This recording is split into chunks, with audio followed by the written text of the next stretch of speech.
मित्र हो, न्याय आणि अन्याय ह्या वेगवेगळ्या गोष्टी असल्या तरी उशिरानं मिळालेला न्याय सुद्धा कसा अन्याय असतो हेच सांगणारी ही कथा आहे मित्रांनो. खरं तर असं कोणाच्याही आयुष्यात घडायला नको आहे, परंतु या कथेमध्ये जे घडलंय ते खूपच वेगळं आहे. एका तरुणाच्या जीवनाची सशी हुलपट कशा पद्धतीने झाली, त्याच्या जीवनाचं काय झालं ही सांगणारी अन्याय नावाची कथा आहे मित्र.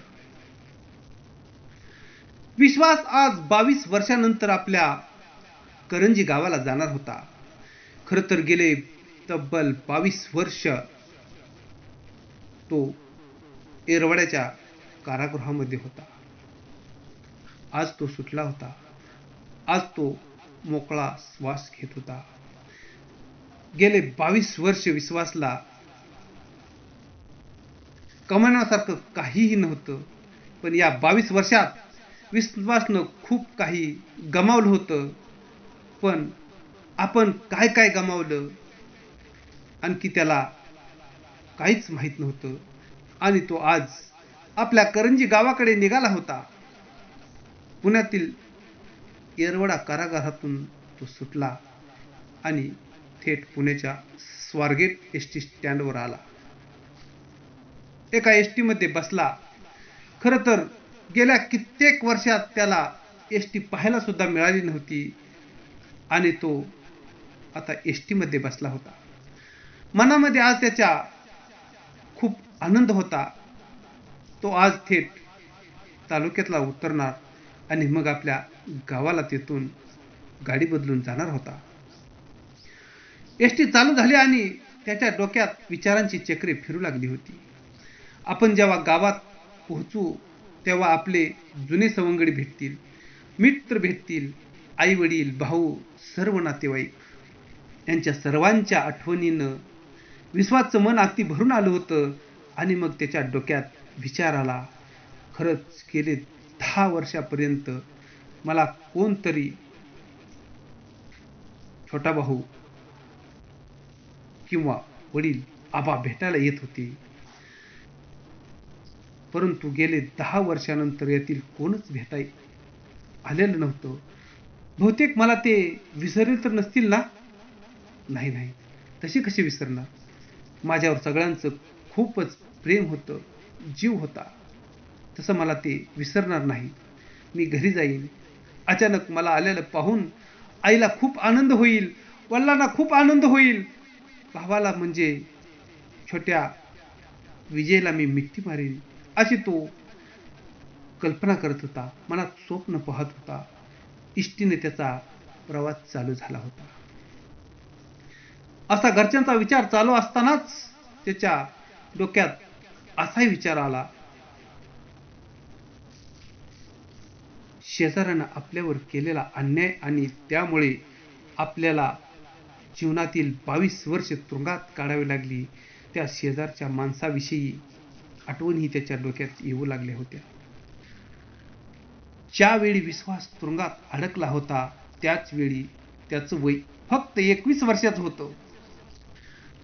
गावापासून थोड्याच अंतरावर विश्वासच्या वडिलांचं शेत होतं. 4 एकर जमीन होती. शेतातच पत्र्याचं बांधकाम बांधलेलं घर होतं. विश्वासच्या शेजारी पांडा सावकारांचं रान होतं. गावामध्ये पांडा सावकाराचा चांगलाच दबदबा होता. पांडा सावकाराचे 3 भाऊ आणि त्याची पोरं एकत्र कुटुंब होतं.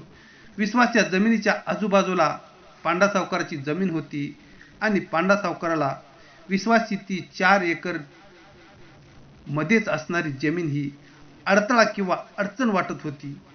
पांडा सावकाराने बऱ्याच वेळा वेगवेगळी माणसे मध्यस्थी घालून विश्वासच्या आबाला जमीन इका असा सल्लाही दिला होता. आबा जरी साधा असला तरी विश्वास मात्र हुशार होता. त्याचे कॉलेजचे शिक्षण झालं होतं. विश्वासला हे मान्य नव्हतं. विश्वास त्यांना अजिबात घाबरत नव्हता. बांधाच्या कारणावरून पांडा सावकार आणि विश्वास यांच्यात बऱ्याच वेळा भांडणं झाली होती. पांडा सावकार हा गावातील पैसेवाली पार्टी असल्यामुळे पंचमंडळी त्याच्या नादी लागत नव्हती. एक दोन वेळा भांडण करून विश्वास आणि त्याचा भाऊ विजय याला दोघांना खूप मारलंही होतं, पण विश्वास त्याला भीक घालत नव्हता. अशा प्रकारे सावकार आणि विश्वास यांच्यात सारखी धुसफूस होत होती. विश्वास हा आपलं ऐकत नाही आणि आबाच्या घरात हा विश्वास हुशार आहे, याचा काय तर बंदोबस्त केलाच पाहिजे असं पांडा सावकारानं ठरवलं आणि एक प्लॅन करायचा आणि त्यात विश्वासला गुंतवायचं, म्हणजे त्याचा कायमचाच बंदोबस्त होईल असा प्लॅन पांडा सावकारानं आखला होता. एके दिवशी विश्वास आपल्या शेतात उसाला पाणी पाजत होता. दुपारी 1-2ची वेळ होती. शेतात आंब्याच्या झाडाखाली विश्वास बसला होता. शेजारी असलेल्या पांडा सावकाराची सून ही तेथे शेतात काय तर करत होती. ठरल्याप्रमाणे पांडा सावकाराची सून विश्वासच्या जवळ आली. तिनं विश्वासच्या अंगाला झटायला सुरुवात केली. विश्वास घाबरला. हे काय चाललंय, लांब व्हा, तो म्हणत होता. तिनं ब्लाऊजच्या गुंड्या तोडल्या, साडी फाडली, विश्वासला मिठी मारली आणि ओरडायला लागली, वाचवा वाचवा. विश्वास घाबरला होता. त्याला काय करावं समजत नव्हतं आणि हा आवाज ऐकून आजूबाजूचे लोक धावत पळत आले. विश्वास तिला सोडण्याचा प्रयत्न करत होता. तो खाली पडला, ती खाली पडली आणि आरडाओरडा करू लागली होती. लोक पळत आले होते. तेवढ्यात विश्वास तिच्यापासून सुटका करून तिथून निघून गेला होता आणि ती बाई खूप रडत होती. माझ्यावर विश्वासनं बळजबरी केली म्हणत होती. पांडा सावकाराच्या घरातील सगळी मंडळी जमली होती. विश्वासला शिव्या देत होती. विश्वास भीतीपोटी लांब उसात पळून गेला होता. पांडा सावकाराच्या सर्व माणसांनी सरळ विश्वासचं घर गाठलं. विश्वासचे वडील, आई आणि भाऊ यांना बेदम मारहाण केली. कुठं आहे तुमचं कार्ट, जिथंच ठेवत नाही त्याला, म्हणून पांडा सावकार शिव्या देत होता. पांडा सावकारानं आणि त्याच्या मुलांनी आणि नातेवाईकांनी विश्वासच्या घरच्यांना बेदम मारहाण केली आणि पांडा सावकारानं तालुक्याला जाऊन विश्वासच्या विरोधात बलात्काराचा गुन्हा नोंदवला. पांडा सावकाराच्या भीतीमुळे विश्वास घरी आलाच नव्हता. पोलिसांनी विश्वासच्या घरच्या सर्व मंडळींना गाडीत घातलं आणि विश्वासचा शोध घ्यायला उसात सुरुवात केली आणि उसात बसलेला विश्वास पोलिसांना सापडला. पोलिसांनी विश्वासला कुत्र्यासारखं मारायला सुरुवात केली. तो सांगत होता, माझा काही दोष नाही, मी काही केलं नाही, पण विश्वास ऐकायला कोणच तयार नव्हतं. विश्वासच्या दोन्ही दंडाला दोरखंडानं बांधलं गेलं आणि गावातून त्याला मारत मारत वेशीपर्यंत पोलिसांनी नेलं आणि गाडीत घालून त्याला तालुका पोलीस स्टेशनमध्ये तुरुंगात टाकलं. गरिबाला न्याय नाही म्हणतात हेच येथे दिसून येते. विश्वासवर बलात्काराचा गुन्हा दाखल झाला. मेडिकल रिपोर्ट आला. विश्वासला वाटत होतं आपला दोष नाहीये, पण मेडिकल रिपोर्टमध्येही विश्वासला दोषी असल्याचं दाखवण्यात आलं होतं. विश्वासला न्यायालयात हजर करण्यात आलं आणि निकाल झाला. न्यायालयाने विश्वासला जन्मठेपेची शिक्षा सुनावली आणि विश्वासला पुण्याच्या येरवडा जेलमध्ये पाठवलं गेलं. विश्वासचं लग्न नुकतंच जमलेलं होतं. पुढच्या महिन्यात त्याचं लग्न होणार होतं. न केलेल्या गुन्ह्यात तो आता अडकला होता आणि त्याला तुरुंगात टाकण्यात आलं होतं. थोड्या कालावधीनंतर विश्वासचे आई वडील आणि भाऊ यांना सोडून देण्यात आलं. परंतु न केलेल्या गुन्ह्यात आपल्या पोराला अडकवलं. याच धक्क्यानं विश्वासचे वडील यांना हृदयविकाराचा धक्का आला आणि त्यातच त्यांचा मृत्यू झाला. पुढे विश्वासचा भाऊ विजय पुण्याला आपल्या भावाला भेटायला जायचा. विश्वास त्याला सांगायचा, दादा विजय, मी निर्दोष आहे, माझ्याकडून कोणतंही वाईट कृत्य घडलेलं नाही, पण आर्थिक परिस्थिती नसल्यामुळं पुढच्या कोर्टात जायला अडचणी येत होत्या. तरीही 4 एकर जमिनीपैकी 1 एकर जमीन विजयने विकली आणि पुढच्या कोर्टात विश्वासला सोडवण्यासाठी याचिका दाखल केली. पण सरकारी काम आणि 6 महिने थांब या म्हणीप्रमाणे 6 महिने काय, या गोष्टीला 10 वर्षे गेली. कित्येक वर्ष विजय कोर्टाच्या चकरा मारत होता. मध्यंतरीच्या काळात विश्वासची आई वेड्यासारखं करत होती. ती वेडी झाली होती आणि त्यातच ती मरण पावली. राहता राहिला आता फक्त विजय. कोर्टाचा निकाल काय होत नव्हता. कोर्टाचा निकाल काय होत नव्हता. तो सारख्या चकरा मारायचा. आणि असंच एके दिवशी विजय पुण्याला भावाकडे गेला होता आणि तिकडून येताना वाहनाचा ॲक्सिडेंट झाला आणि त्यातच विजयचाही मृत्यू झाला. त्यामुळे न्यायालयात पाठपुरावा करण्यासाठी आता कोणीही उरलं नव्हतं. विश्वाच्या सुटकेसाठी वरच्या कोर्टात टाकलेला अर्ज तसाच प्रलंबित होता. विश्वाच्या घरातील 3 माणसं आता देवाघरी गेली होती आणि विश्वास न केलेल्या गुन्ह्याची शिक्षा भोगत होता. विश्वासचा भाऊ विजयच्या मृत्यूनंतर जवळजवळ 10 वर्षे त्याला कोणीच भेटायला आलं नव्हतं. जो विजयने केलेला अर्ज होता तो आता उच्च न्यायालयाने मान्य केला होता.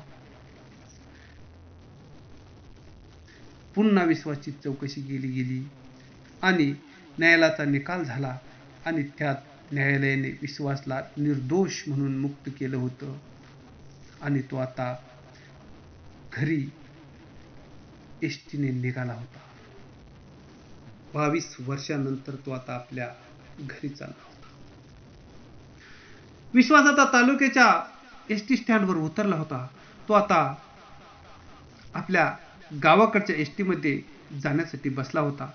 एसटी गावाच्या जवळ आली तरीही त्याच्या लक्षात आलंच नाही आपलं गाव आलंय म्हणून. एसटी स्टँडवर उभी राहिली तरी विश्वास बसलेलाच होता.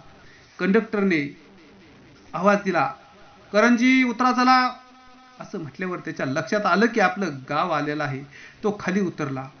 22 वर्षांनंतर तो आपल्या गावी आला होता.